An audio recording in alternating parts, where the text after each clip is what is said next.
बचत कशी करावी हे आपण लहानपणापासून किंवा थोडंसं मोठं झाल्यावरती आणि शाळेत शिकायला गेल्यावरती आपण शिकत असतो, की आपण कमवलेला इन्कम आणि त्याच्यातून आपले सगळे खर्च वजा केल्यानंतर जी काही रक्कम आपल्याकडे शिल्लक राहते, त्याच्यामधून आपण थोडीफार बचत करत असतो. आता हेच आपल्याला शिकवलंय. मग याच्यात काय होतं, की माणूस इन्कम कमवत असतो. तो इन्कम जसा वाढतो, तसं त्याचे एक्सपेन्सेस पण वाढत जातात. आणि आता एक्सपेन्सेस जर वाढत गेले, तर उरणार काय आहे तुमच्याकडं? आणि उरलंच नाही, तर बचत काय करणार? आपण आपल्या वडीलधाऱ्या माणसांकडून नेहमी ऐकत असतो, की बचत करा, थोडेफार पैसे सेव्ह करा, म्हणजे तुमच्या भविष्यासाठी तुमच्या कामाला येतील. पण हे बचत करण्याच्या पद्धती त्या काय सांगतात आपल्याला, की तुम्ही जो काही पैसा कमवताय, त्याच्यातून तुमचे जे बेसिक खर्च आहेत, ते वजा केल्यानंतर जे उरतात, त्यातून आपण थोडीफार सेव्हिंग करावी. आणि शाळा, कॉलेजमध्ये सुद्धा आपण हेच शिकलेलो असतो, की आपला जो इन्कम आहे, त्याच्यातून एक्सपेन्सेस मायनस केल्यावरती जे काही खाली शिल्लक राहतं, त्याला बचत म्हणतात. आणि त्याच्यातून आपल्याला थोडे-थोडे पैसे इन्व्हेस्ट करायचे असतात आणि हे इन्व्हेस्ट केलेले पैसे आपल्याला आपल्या भविष्यासाठी कामी येत असतात. तर आता शिक्षण पद्धतीने आपल्याला जो फॉर्म्युला शिकवला, की income minus expenses is equal to your savings or profit in a business. तर हा फॉर्म्युला जो शिकलो आपण, तो आपण हा फॉर्म्युला तर आपण चेंज करू शकत नाहीये. पण आपल्या लाईफस्टाईलमध्ये आपण जेव्हा आपलं जीवन जगतोय, आपण जे काही पैसे कमवतोय आणि हे कमवत असताना आपलं भविष्य जर आपल्याला सिक्युअर करायचं असेल, तर या फॉर्म्युलामध्ये आपण काही बदल करू शकतो का? तर या फॉर्म्युलामध्ये मी तुम्हाला एक बदल सांगतो, की आपण जो पैसा कमवतोय, त्याच्यातून अगोदर बचत मायनस करायची आहे. म्हणजे मी इन्कम जो कमवलेला आहे, मायनस माझी बचत, आणि जो काही रक्कम याच्यानंतर माझी उरणार आहे, ती मला खर्च करायची आहे. आता हे जर आपण असा उलटा फॉर्म्युला जो आपण शिकलो आता इकडे, असा जर फॉर्म्युला आपण केला, तर आपण याच्यामधनं नक्की आपली बचत करू शकतो आणि आपलं भविष्य सुद्धा सिक्युअर करू शकतो. पहिल्या याच्यात काय होतंय, की मी सगळा एक्सपेन्सेस करतोय आणि एक्सपेन्स झाल्यावर काही उरतंय का नाही मला माहितच नाहीये. जर खाली शिल्लकच काय राहिलं नाही, तर बचत कशातून करणार आहे?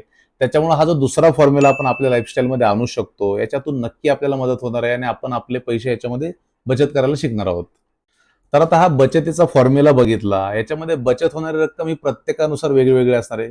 कोणाचे कदाचित ₹1000 शिल्लक राहत असतील, कोणाचे 2000 शिल्लक राहत असतील. तर आता आपण याच्यामध्ये बघणार आहोत, की ₹1000 जरी आपण सेव्ह केले, तर ह्या ₹1000 1 करोड कसे करू शकतो?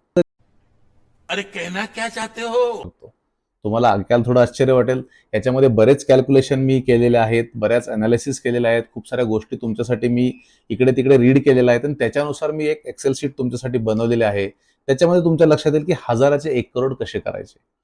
₹1000चे 1 करोड कसे करणार आहोत, हे आपण व्हिडिओमध्ये एकदम व्यवस्थितपणे पाहणार आहोत. पण त्याच्या अगोदर तुम्ही चॅनलवरती नवीन असाल, जुने जरी असाल, तरी खालचं सबस्क्राईबचं बटन हाणा. त्याच्या बाजूला बेल आयकॉन दिले, त्याच्यावरती प्रेस करा. म्हणजे काय होईल, तुम्हाला सगळ्या व्हिडिओच्या अपडेट ह्या येत राहतील. तुमचा कोणताही व्हिडिओ याच्यामधून मिस होणार नाही. आपल्या चॅनलवरती अतिशय छान-छान व्हिडिओ आपण अपलोड केलेले आहेत आणि नवीन-नवीन व्हिडिओ सुद्धा मी तुमच्या समोर घेऊन येणार आहे. ते सगळं करणं तुम्हाला गरजेचं आहे. तर सगळं करा. त्याच्यातून मलाही प्रेरणा मिळेल आणि मी तुमच्यासमोर नवीन-नवीन विषय घेऊन पुढे येईल. नमस्कार मंडळी, मी देविदास दराडे म्हणजेच आपला बँकर दादा तुम्हा सर्वांचं पुन्हा एकदा स्वागत करत आहे. तुम्ही आता विषय लक्षात आला असेल, की 1000चे 1 करोड कसे करायचे. तुम्हाला उत्सुकताही लागली असेल, की हे लवकर कधी पाहायला मिळणार आहे, कसं करायचं आहे, तर ते आपण बघणारच आहोत. सगळ्यात महत्वाचा विषय काय आहे, की बचत का करावी? तर बहुतेक जण जो हा व्हिडिओ बघत असतील, तुम्हाला पेन्शन मला नाही वाटत, की कोणाला मिळत असेल. पेन्शन आता गव्हर्नमेंट एम्प्लॉई असू देत, प्रायव्हेट एम्प्लॉई असू देत किंवा आणखी कुठेही काम करणार असू देत, तर पेन्शन ही आता गव्हर्नमेंटने बंद केलेली आहे. बऱ्याच लोकांना आता पेन्शन मिळणारच नाहीये. तर ही पेन्शन जर मला मिळणार नसेल, तर माझ्या रिटायरमेंट नंतर म्हणजे जेव्हा माझ्या वयाच्या 60 वर्ष पूर्ण होणार आहेत, जेव्हा माझं काम करायचं थांबणार आहे, तर त्याच्यानंतर जे माझं आयुष्य माझ्याकडे असणार आहे, ते मी कसं जगणार आहे?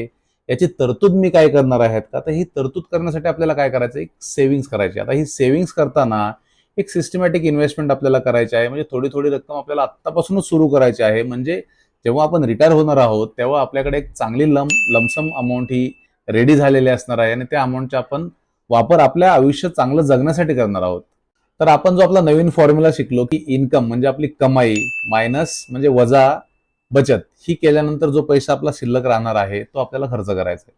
आता हे केल्यानंतर आपल्याला थोडी-थोडी रक्कम नक्की बचत करता येईल. तर आता मी एक्सेल शीट तुम्हाला दाखवतोय. त्याच्यामध्ये आपण बघूया, की कसे आपण ₹1000चे 1 करोड रुपये करू शकतो. तर आता ही जी इन्व्हेस्टमेंट आपल्याला करायची आहे, ज्याने आपले पैसे 1000चे 1 करोड होणार आहेत किंवा आणखी जास्त रक्कम होणार आहे, ती कशात करायची आहे? तर ती इन्व्हेस्टमेंट आपल्याला एस-आय-पीज मध्ये करायची. एस-आय-पीज म्हणजे काय, की सिस्टमॅटिक इन्व्हेस्टमेंट प्लॅन.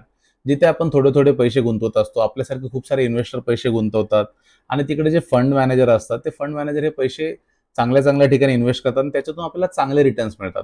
तर तुम्ही साधारणतः गुगल जरी केलं तर तुम्हाला एक 5-6 एस-आय-पीची नावं मिळतील, जे चांगले रिटर्न्स देत आहेत, ज्यांचं एक चांगला पोर्टफोलिओ अवेलेबल आहे आणि एक हिस्ट्री चांगली अवेलेबल आहे, की किती रिटर्न्स आपल्याला मिळतात.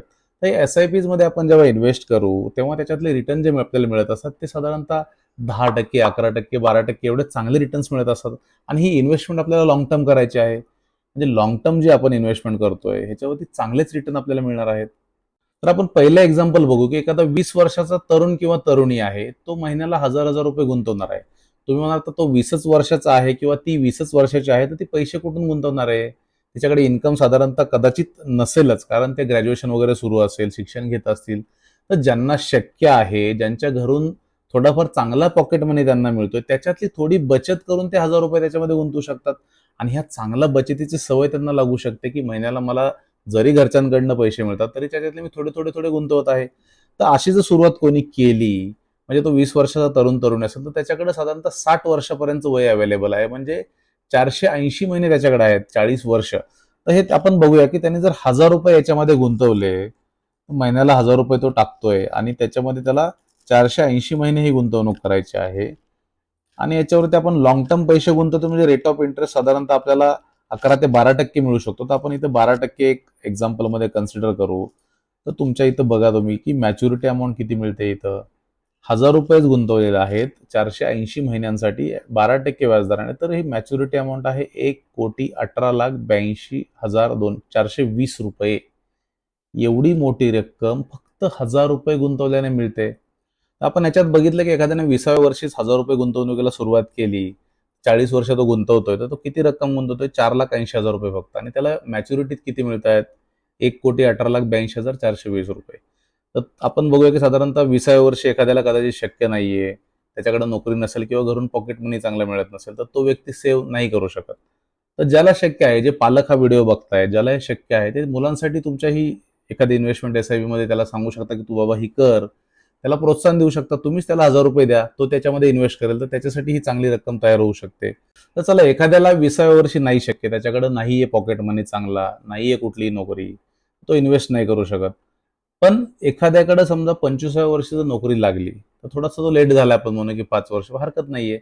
तो 25व्या वर्षी जरी कमवायला चालू केला, त्याला भलेही पगार 10,000 असेल, 15,000 असेल, कोणाला 50,000ही पगार असू शकतो 25व्या वर्षी.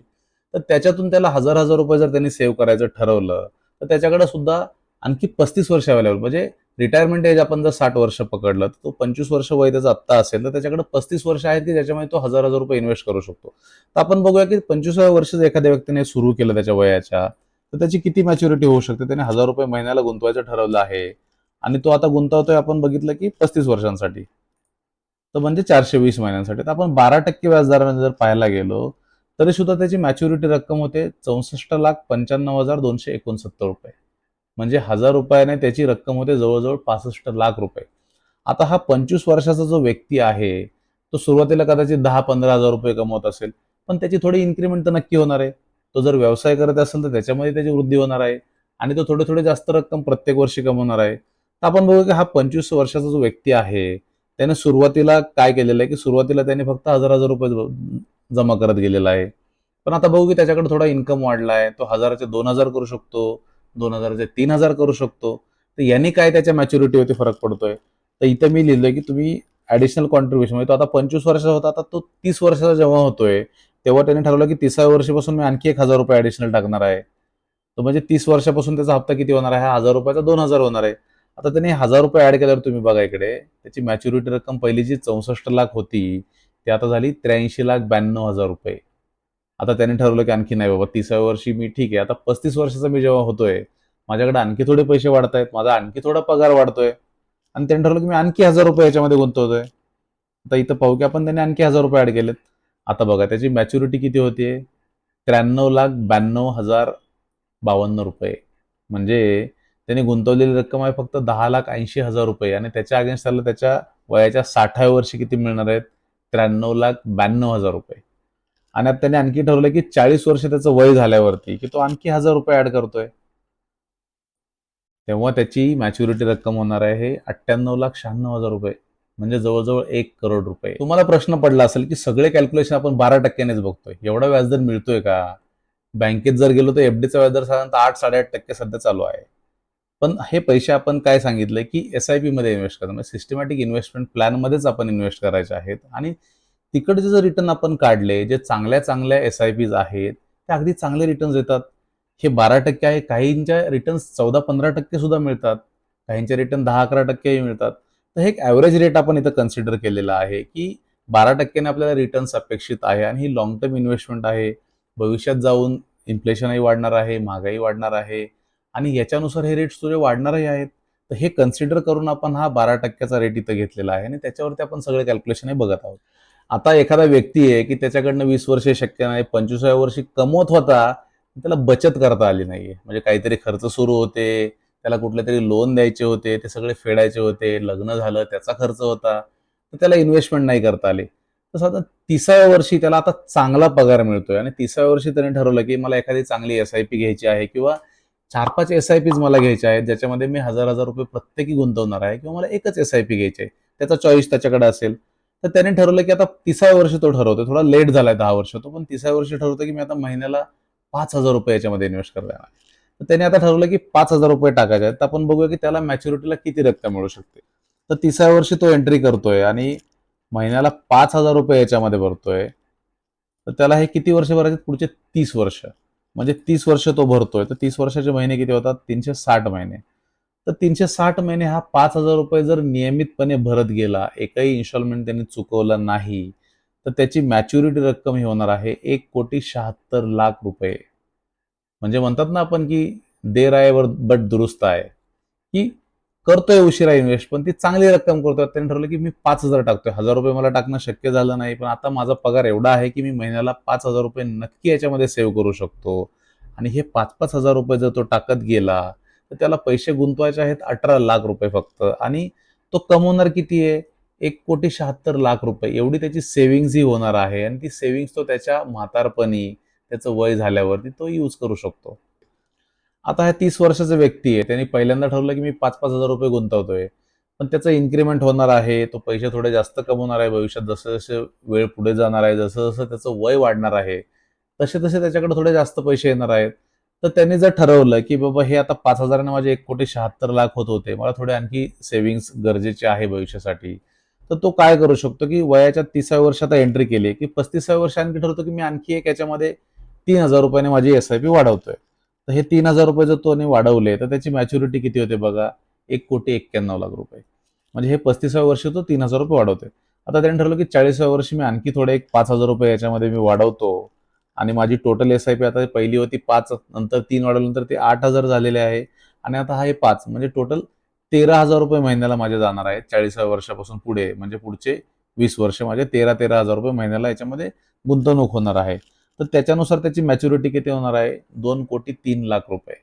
म्हणजे त्याने सुरुवातीला 5,000 गुंतवले, नंतर आणखी 5 वर्षांनी त्यांनी त्याच्यात 3,000 ची वाढ केली आणि त्याच्यानंतर आणखी 5 वर्षांनी त्याच्यामध्ये 5,000 ची वाढ केली. आता त्यांनी कुठलीही वाढ केलेली नाहीये. जी इन्व्हेस्टमेंट त्याची 40व्या वर्षी सुरू आहे, ती तशीच रेग्युलर कंटिन्यू केलेली आहे. तर तो किती पैसे गुंतवतोय? ₹39,00,000 याच्यामध्ये गुंतवत आहे आणि त्याला रिटर्न्स मिळतात ₹2,03,00,000. आपल्या चॅनल अनालिसिसमध्ये YouTube आम्हाला असं सांगतंय, की जो आपला प्रेक्षक वर्ग आहे, त्याच्यामध्ये काही लोकं अशी आहेत, की ज्यांचं वय आता 50 किंवा 50ला थोडंफार क्रॉस झालेलं आहे. तर त्याच्यातले काही लोकं असतील, की त्यांनी इन्व्हेस्टमेंट केलेली नाहीये.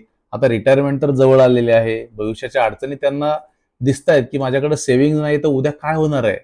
जर मोठा काही आजार झाला, काही बरं वाईट झालं, मला काही मोठे खर्च अपेक्षित असतील, तर ते मी कसे करू? आणि पेन्शनही मला नाहीये. तर हे मी कसं करू शकतो?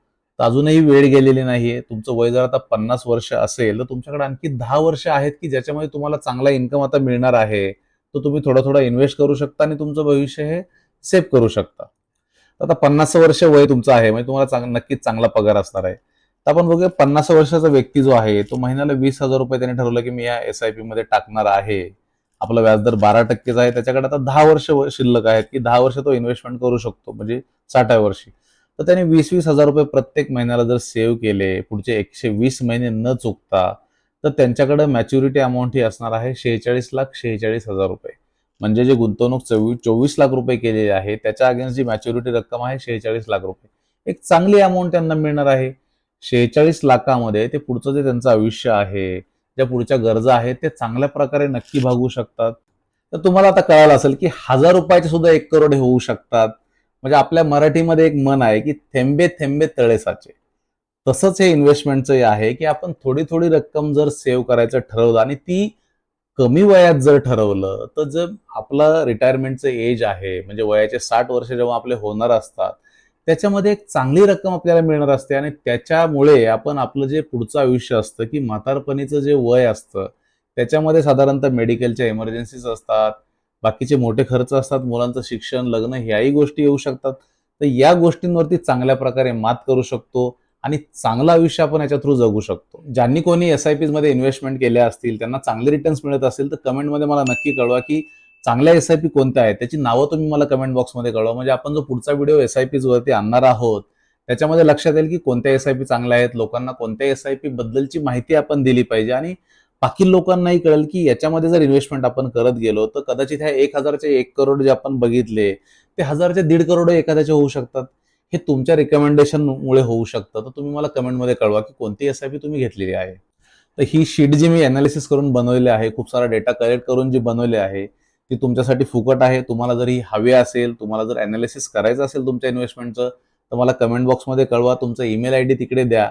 त्याच्यावरती मी ही शीट तुम्हाला शेअर करेल आणि तुम्ही तुमचं कॅल्क्युलेशन याच्यावरती करू शकता. तर इन्व्हेस्टमेंट, छोटी-छोटी इन्व्हेस्टमेंट कशी आपल्याला मोठी व्हॅल्यू देऊ शकते याची माहिती तुम्हालाही समजली असेल, तर तुम्ही ही माहिती जास्तीत जास्त लोकांपर्यंत शेअर करा.